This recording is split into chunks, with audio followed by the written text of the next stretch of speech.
Thank you very much, and thank you to the RDNF for this very humbling honor. As Rob said, it was humbling. We got that call on a Friday afternoon.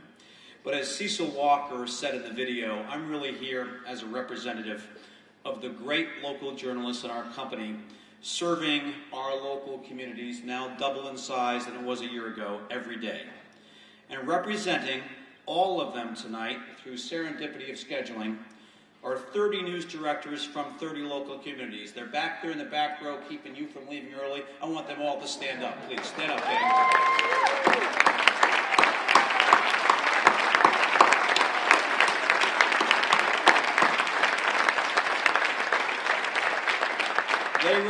They represent this company from Portland, Maine to Portland, Oregon, from Houston in the south to Minneapolis in the north, and from here in D.C. to Seattle in that other Washington. We couldn't be more proud of all of them.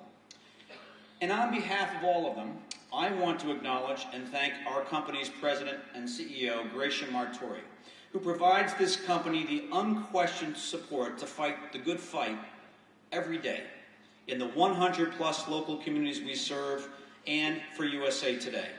Like any great CEO, she's demanding and questioning, oh yes she is, of our team, but never once, never, has she questioned the millions we spend every year on FOIA requests, court cases, and the like across this country.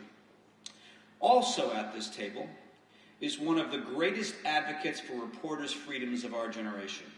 She does it with little to no fanfare, but to the fights that Gary and Robin talked about earlier, she's been in the middle of them on behalf of everybody in this room. And everyone in Gannett knows how well reporters and our democracy have been served by our in-house First Amendment counsel, Barbara Wall. Barbara, please stand.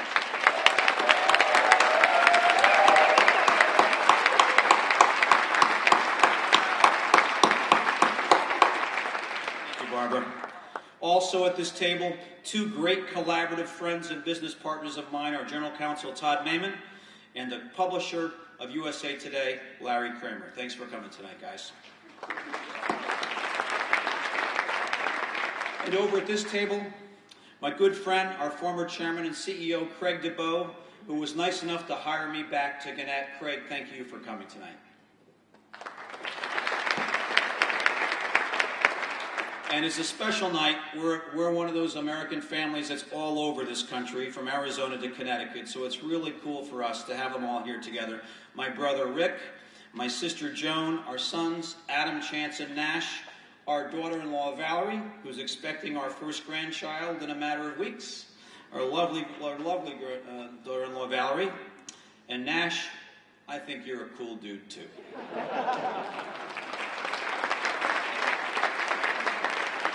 And my final thanks, and notice Lester, I know where she's sitting, is to my love of my life and my best friend Danny. Thank you for honoring the First Amendment in our home when you've had the right to go Vladimir Putin on me thousands of times.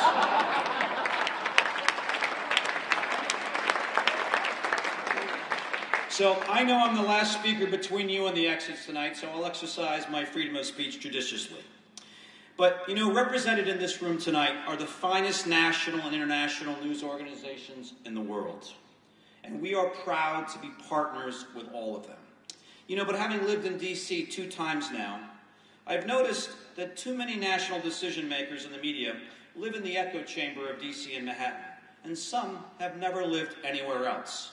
But 97% of this country does not live inside the Beltway or in New York. They live in the heartland. They live in 50 different states with their own cultures, their own legislatures, and now, as our stations in Denver and Seattle can attest, their own marijuana laws as well. No national media organization can or will ever cover all those critical local issues.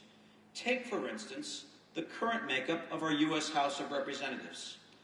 Gerrymandering and redistricting in the state legislatures has changed the U.S. House of Representatives forever, and for better or worse, the direction of this country. Which is all to say, the continued health of our republic requires a robust and healthy business model of local journalism. in every community, looking under rocks, staking out the state capitol and city hall, comforting the afflicted and holding the powerful accountable. At Gannett, one of our strategic pillars is called reinventing local journalism in the digital age. On one hand, it is a business imperative, but it's also an obligation. The business model of local journalism has to evolve. Our democracy depends on it. And for all of the wonderful developments that IP technology has brought us, and they are marvelous, there is no cavalry of local web journalists coming over the hill to save the day. It is up to us and other like-minded companies like ours. I want to shout out to Jordan Wertlieb and Hearst, who share that same fight that we do. It's up to companies like us to figure it out. It's up to us to embrace new technologies and consumer revolutions like social media. As we like to say at Gannett, social media is God's gift to television, and local broadcast journalism too, if we're smart enough to see it and embrace it. Local broadcasting is a regulated business, and we willingly accept the public interest obligations required of us. They're core to who we are and what we do. But that also means we have some business limitations. Because of standards, we can't run on our prime time, nor can our network partners, Breaking Bad or House of Cards. And again, we willingly accept that limitation. But policymakers need to understand that impacts our ability to compete against many other programmers who don't invest in local journalism anywhere. So does that mean we're asking for help from the government? Absolutely not. We can't, of course, ask the government to involve itself in the content of speech. But we can ask that our government facilitate free expression and use free speech as a guidepost and prism for regulatory action rather than political expediency. It is not just a communications policy question or a copyright question. Fostering free expression requires that content creators be able to control their content.